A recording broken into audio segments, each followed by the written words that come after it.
We're back with another episode of The Law with Meezy Blvd. I'm your host, Meezy Blvd. On a show where I get to tell all of my opinions, I get to say how I feel about things, and either you're going to think it's loud and wrong, or you're going to agree and say, hey, that guy knows what he's talking about. This week on The Law, we're going to talk about Roddy Ricch versus pop royalty. Is Odell wildin', or is he in the right? And why does Eminem keep trying to make a comeback? On this week's episode of The Law. So, Roddy Ricch put out his new project, Please Excuse Me for Being Antisocial, and it went to #1 on the charts. It was because we were on Christmas break. Nobody released in like 2 weeks. It's fine. He's been #1 since it dropped. But because of that, he's also got the #1 record in the country with The Box. And that's when the internet went to shit. Roddy Ricch has now been up against two of America's pop, I would say pop king, she may not be the queen. Ariana Grande might be the queen. So, the queen of Jace. He's up against Justin Bieber and Selena Gomez. Justin Bieber just put out a record called Yummy, and it stinks. I'm gonna be honest, it stinks. #1. And he's out here on the internet crying about wanting to go #1 and take Roddy Ricch out of the spot. I'm sick of it, bro. I'm absolutely sick of it. It's only a good song because he's white, bro. If this Justin Bieber song was done by a black artist, it would just be a regular ass song that nobody cared about. They'd play it on the radio just a little bit, maybe enough, but they would only play it on black radio. They would not be playing this on pop stations and urban stations like they're doing this Yummy song. So then Justin Bieber goes on this rant about how he wants this record to be #1 and he's doing all of these antics. I think it's a crock of shit. I'm gonna be problematic. The hell with it. It's trash. Stop banging on the damn furnace. You hear me now? This is the last time. It's trash. It's trash. He's white. He's a pop star. And that's the only reason it's gonna be on both stations. So, then he went on this campaign to tell everybody to stream his record so he can get this #1 record. It failed. Justin Bieber is #2. Sorry for you, Biebs. The believers didn't believe. And with Selena Gomez, we got Selena Gomez here, who the timeline told me they didn't even know she made music. They thought she was an amazing actress. Disney didn't do anything for a musical career. So apparently she just put out a new project, and she wants the #1 album on Billboard next week. Well, this week. So, she's went on a rant, she's crying, being very depressed, emo, and explaining to us, pleading with us, to stream our album, because this album is the most important album to her because it's very personal. We don't care, Selena. We don't. We don't really care. I'm just proud of the fact that now these pop stars know the truth. They know the truth and we can see the truth. For a very long time, we were hidden. We didn't have social media and we didn't know what it was like for the music industry. Now we're reading it in fucking daytime. The fan pages put up how you should stream a record. They tell you should put it on, make a playlist with it on it. Put the playlist on loop and repeat. And turn the volume down low so while you go to sleep so it can just play on loop and they can get the streams. I don't like that. I don't like it at all. If you really want that #1 spot, Chris Brown it. Chris Brown makes an album with 50 songs on it. You listen to it one time, you got 7 hours worth of music. Do it like that. Stop crying because the pop stars aren't #1 no more. Hip hop is the genre, and that's the one that we need to stay at the top because they stealing from us anyway. So moving along, my next topic for today is one of my favorite superstar wide receivers in the NFL, Odell Beckham. Odell Beckham is a proud alumni of the University of Louisiana. Well, Louisiana State University. And they made it to the national championship game, and Odell decided to go to the game to support his alma mater. And boy, was there a shit fest. Shit show. After they win, he decides to go into the field. And I even saw during the game that Odell was in the crowd with a bullhorn in the cheerleader section, the band section, yelling through a bullhorn. He looked drunk. I'm not gonna lie to you, he looked drunk. I thought he was drunk. But after the game, the LSU Tigers win. He's on the field, dapping up players with cash, bro. Counting it out and giving it to them. And everybody knows it's against NCAA regulations. You can't do that, Odell. Some of those kids are going to the league, but some of them not. You might have just incriminated them. And at least if you didn't incriminate the kids, you at least incriminated the football program. But that's not where it stops. Odell then goes into the locker room and proceeds to continue to give out money, continue to just run around and be wild and sing. And then there's an incident where the celebrating team starts smoking cigars and drinking drink. And I guess the securing police officer decides to intervene. And quick on his feet, Odell decides to intervene. Smacks the police officer on the butt, taps him on the butt. Now, Odell has a warrant for his arrest out in Louisiana. So apparently I read an article on the timeline that said that Odell, that the police officer in question said because he got so upset and wanted to punch Odell in the face, he decided to let it go in the moment. If that doesn't scream racist. That's racist! But hey, whatever. So I got to see Odell slap this police officer on the butt and get away with it. I was proud. But then they issued a warrant for his arrest.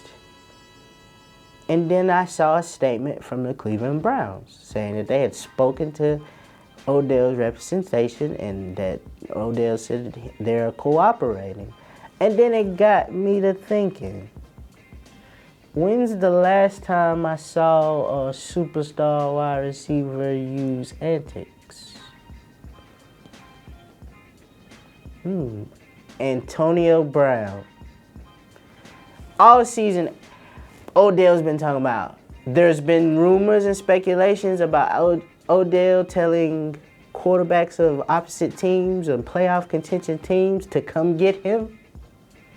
He watched AB throw a temper tantrum in Pittsburgh to get to Oakland, and he didn't want to be in Oakland, so he threw another temper tantrum and got off the team. What if this is Odell's way to get off the team, bro? Odell may be a genius, bro. Not all that other stuff. The case gets thrown out. It's an assault case. He could probably beat that. But if, he gets suspended, the Browns might decide, we don't need this headache in the locker room. He's already proven to be a problem, and they cut him. And he gets to be free. This is genius. I think the cop is overreacting anyway. They were celebrating. Let the kids be kids, man. Those kids just did something. They didn't get paid for the game. Let them celebrate the way they need to, bro. So I think, Odell, what you did, you took one for the team, fam. You are a team player. You took one for the team, and not only did one hand wash the other, there's a small chance you might get what you want here. And for that, I salute you, Odell. I salute you. You're a great man. Great man. So with the whole Odell situation, I heard that they were being investigated. He was being investigated if he was actually giving out real money. And there's LSU's on the record saying that they looked at it and it was indeed fake money. What's your thoughts on that? Oh, Odell's out here balling.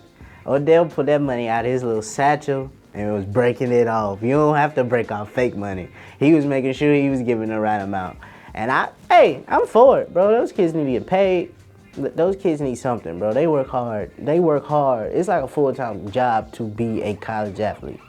So they need to get paid, bro. And if winning a championship comes with an incentive, it should come with an incentive. Both coaches got over $1 million bonuses for just making it to the fucking national championship game. So who knows what Coach O got for winning. So I'm fine with it. I don't care. All right, so now what goes into this is that Joe Burrow, right? He was a player. Oh, Joe Burrow snitched. He's hot. He went to Barstool. He's hot, bro. So, that's how it is. Joe Burrow's hot, bro. He made it hot, bro. He don't care. He about to go to the league. So he's like, fuck it. I won. Everybody knows my legacy. I'm the GOAT here. I'm going to the league here. Oh, and I also think Joe Burrow might have said that in the heat of the moment. Like, so there's no such thing as bros for pros? I mean, there's definitely a bro code, and Joe Burrow broke that. He broke that, but Joe didn't give a fuck. I'm starting to think the kids didn't like Joe. Joe was the only guy in that one specialty room smoking that cigar by himself. I don't think they fuck with Joe Burrow. I don't think they fuck with him. Right. So finally, on this week's episode, we get to talk about what some people would say the GOATs. I don't know who those people are. They probably drink a lot of Mountain Dew. Eminem just put out a surprise album last week, and I don't know why.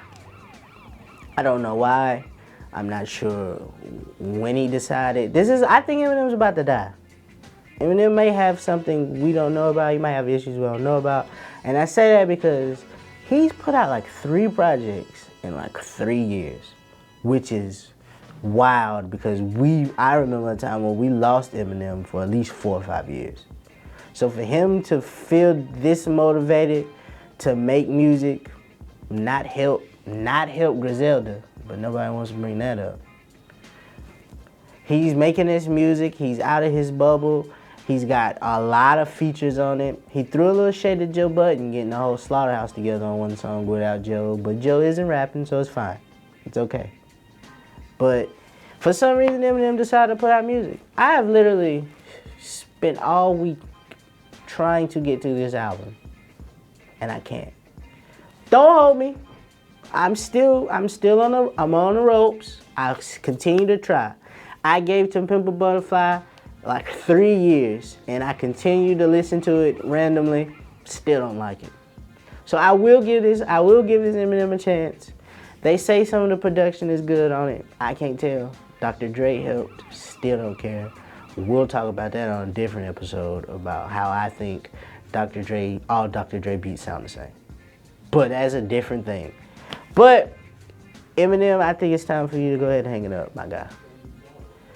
You're still rapping about trauma.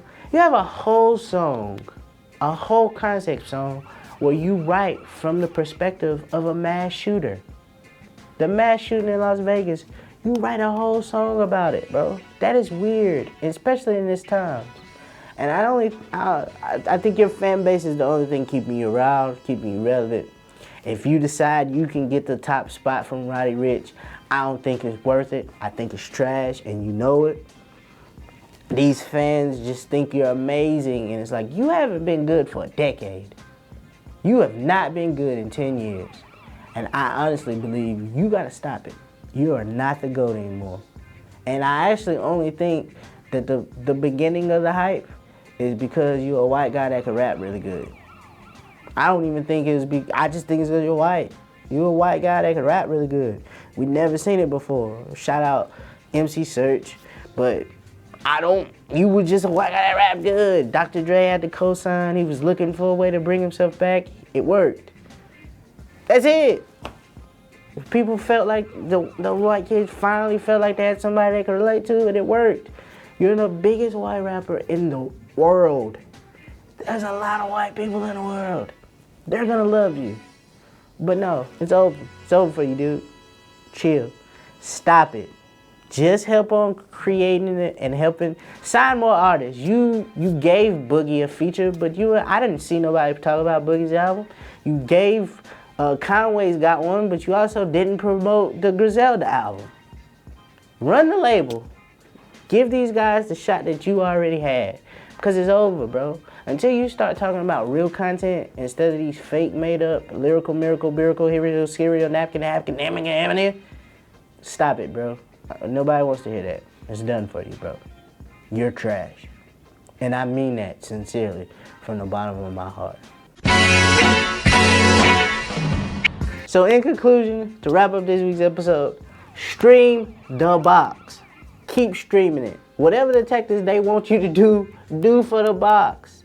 This is Roddy's, I don't even know if it's his debut, but it's one of his singles. Keep streaming it. Let's show these pop stars that they ain't shit. And if they gonna come into our realm, get them out of here. They don't need to be here. Odell, I see your games, dude. I see them. Genius. Very genius, dude. Smart. You're a thinker. Appreciate that. Pay those kids too, by the way. This wouldn't even be a problem if they didn't have to pay these, if they just paid the kids. Go ahead and pay the kids. And Eminem, we're gathered here today to say, I'm sorry, it's over, dude. I hate to be the guy to say it. The timeline tells you enough. I'm glad you're not on social media because you'd hate it. But this ain't it, bro. This ain't it. You gotta dig down deep. You gotta get out the house more. You can't bring people to you. You gotta get out. And if you don't get it out, bro, you might just have to hang it up, bro. You might have to hang it up. I'm sorry. I hate to say it. Legacies live forever. The present is slander. What have you done for me lately? So that's been this week's episode of The Law. I said what I said. So either you can take it and say, hey, that guy's good. He had points. Or you can say, he's just ignorant, loud, and wrong. But that's been The Law with Meezy Blvd. We'll see you next time. Deuces.